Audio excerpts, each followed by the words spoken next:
What challenges and opportunities does the PBSA and office to residential market face?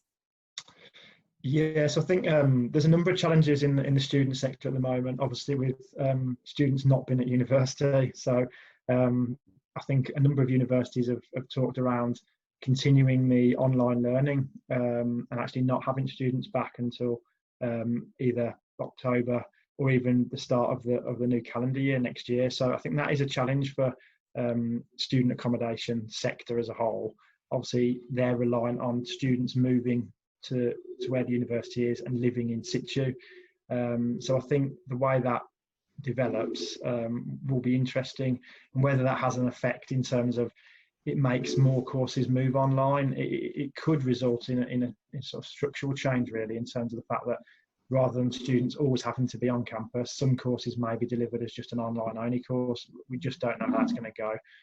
I think that there's always going to be a need for student accommodation. Certain courses can't be done online just by their very nature.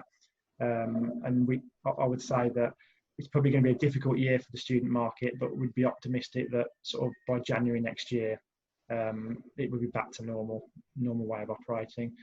In terms of the office to residential market, the challenges of that has been the stock, really available stock. Obviously, that permitted development right has been in place for a number of years now, and a lot of the buildings that have been converted already have been in sort of the prime locations and the best buildings that have been available for conversion. I think we've got to a point now, a number of years down the line, where there's just not as many buildings available that can be converted to residential.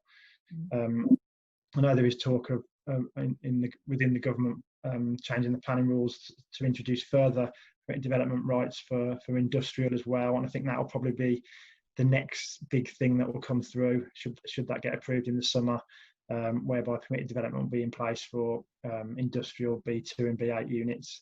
And I think there'll be a big surge in demand for those type of properties that can then be converted to residential.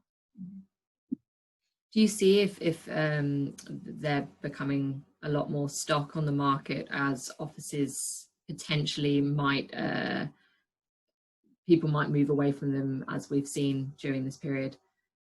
Yeah, I think there will be a change in the office market, because I think obviously with social distancing and businesses returning to the office, that there's going to be less people in the office. But I think that those people that are in the office will require more space, just because you can't have a bank of 6 desks with people sitting opposite each other. It's just not going to be permitted now.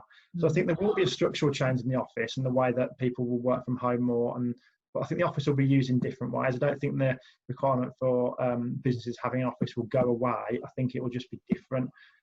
Whether that is that businesses decide they don't need a city centre office, they don't need to be paying premium rents, they could have an office in the outskirts of the city or in the suburbs.